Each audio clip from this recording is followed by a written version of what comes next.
There's a reason why Wednesday follows Tuesday and why they are paired up in a week. So we will also combine those 2 days today. First, as it comes first, let's take a look at Tuesday, which means Mars Day. From Middle English Tuesday, ultimately from Proto-West Germanic Tuesdag, literally Tuesday, which is a Germanic interpretation of Latin dies Martis, itself a translation of ancient Greek aereos and meta. This is more obvious in the Spanish word for Tuesday, which is martes, in the French mardi, as they directly refer to Mars. Mars is the god of war. If we flip the M in Mars, we turn it upside down, you get wars. The Greek version of Mars is Eris, and the zodiac sign Aries is connected to Aries. It's represented by a ram, and it has a lot of characteristics associated with the god of war. So they tend to be odd-headed and things like that, but we're not gonna go down that route. Let's take a look at Aries. And I wonder if Aries was an Aryan. What do you think? So here, pain and ruin, which could be related to Sanskrit, irasia, malevolence. I believe the irasia word has some relationship with irate, for example, which correlates to the things we are talking about. In ancient Mesopotamia, the planet Mars was associated with the god Nergal, a deity of war, plague, destruction, death, and the underworld.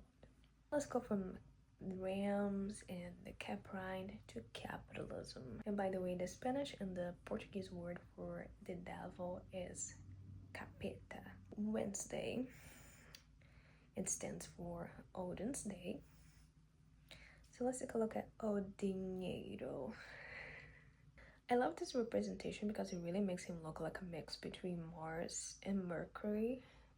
You can see the spear connecting him to Mars, and then the helmet with the wings are usually associated with Mercury. It's present in the caduceus and also on his sandals.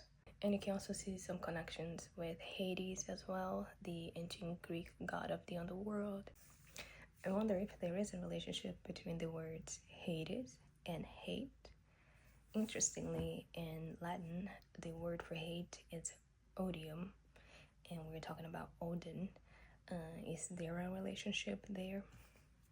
And then we take a look at the etymology of Odin, and it points us to rage.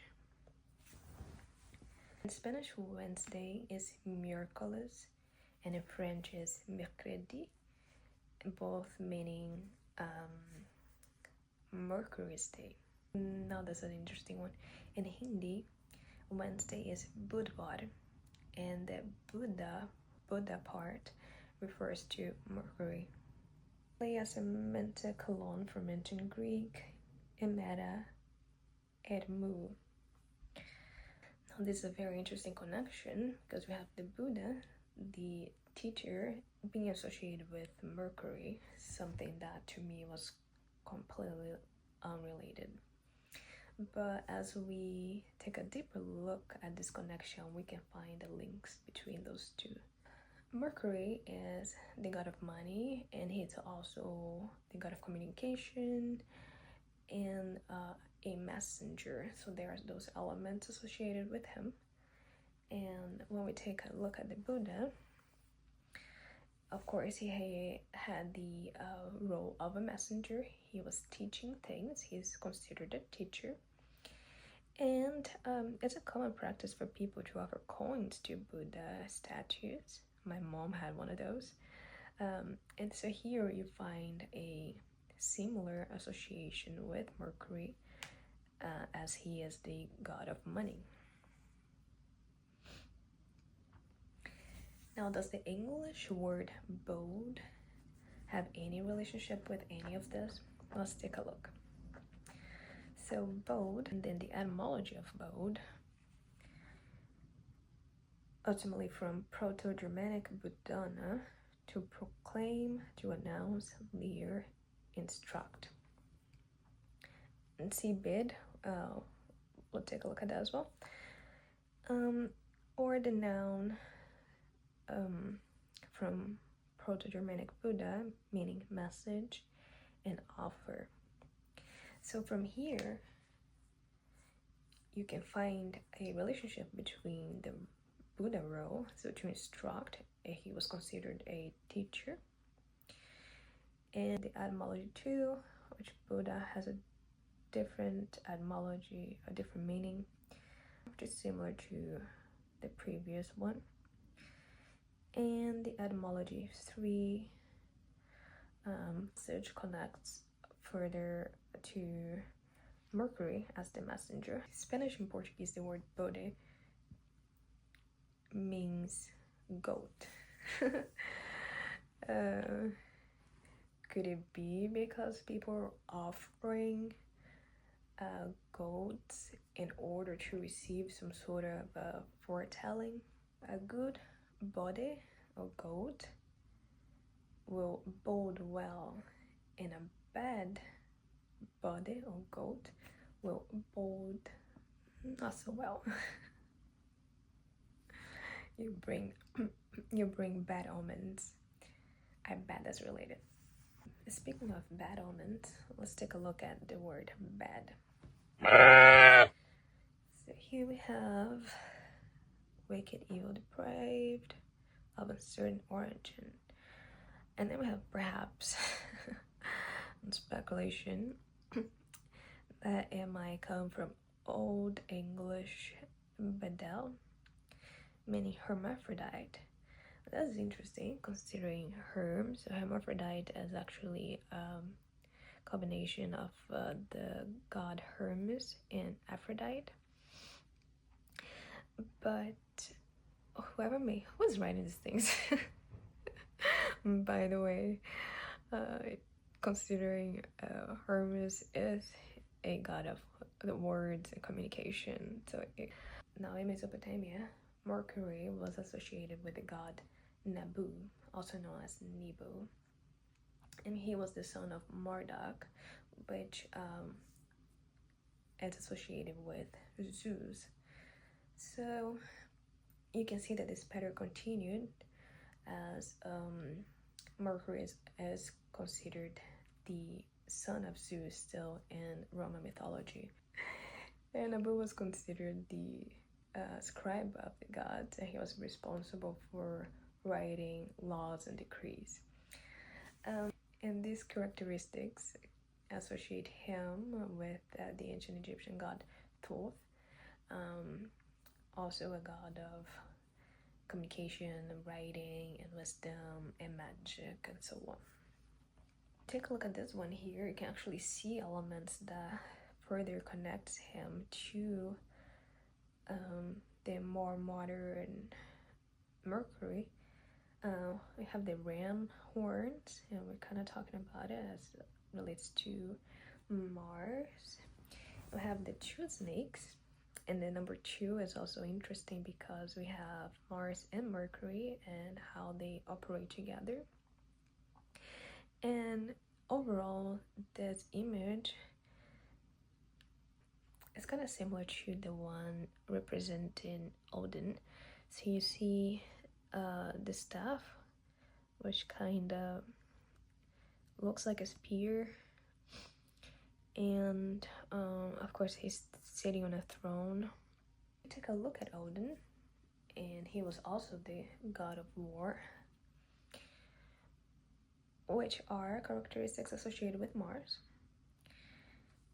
And he's also the god of runes, which relates to writing and disguise and trickery and other elements that associates him with Mercury. And that is probably why Wednesday comes right after Tuesday again, like they operate together. Let's take a look at Mercury here. So, god of financial gain, commerce, eloquence, messages, communication, travelers, boundaries, luck, trickery, merchants, and thieves.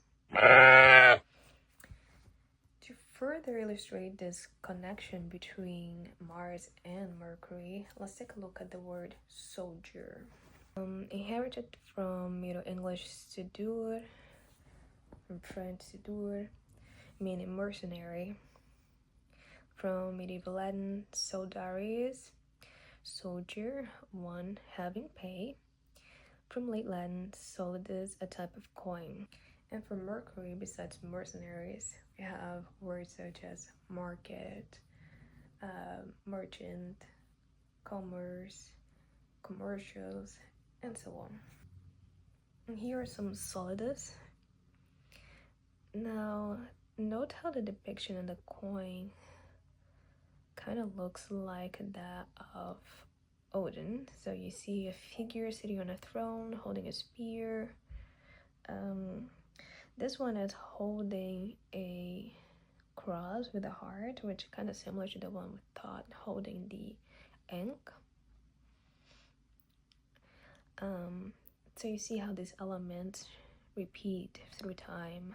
Now, speaking of coins, have you ever noticed the phonetic relationship between shekel, the now Israeli currency, and shekels? They are both made of metal. A shekel is an ancient Mesopotamian coin, usually made of silver. And from here we can gather the relationship between Mercury and silver.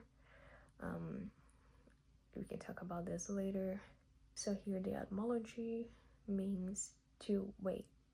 That meaning still reflects in modern currencies such as this Mexican peso, for example, and the English pound.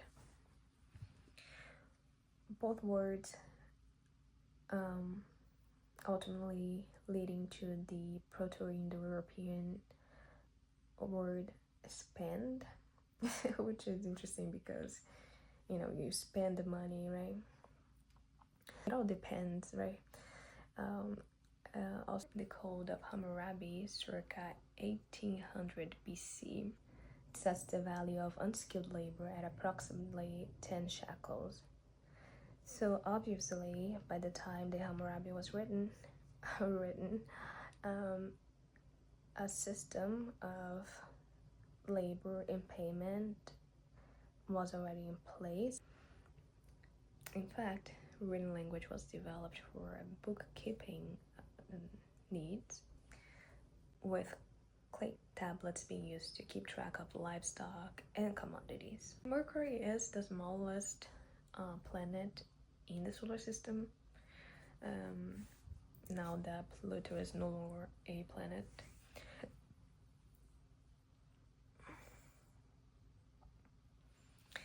And it looks like a silver coin. It looks like a moon. I actually like to call it the sun's moon. Nevertheless, a tiny little thing can cause so much trouble. Lastly, let's take a look at the caduceus. So this is the staff carried by Mercury, and you may have noticed symbols for medicine and pharmacy were inspired by the caduceus. And interestingly, big pharma is now a big commerce. So let's take a look at the etymology of pharmacy. Ultimately, from ancient Greek pharmacia, the use of drugs, from pharmakon, a drug, charm, enchantment. Ooh, what the heck? So I'll stop here this Wednesday. There's a lot more. As you know, Mercury is the god of communication and language and writing, so there's so much to be explored. Not only that, but he's also the god of money, which basically rules our lives nowadays. So there's a lot to be said about it, and we're gonna keep exploring. I'll see you next Wednesday.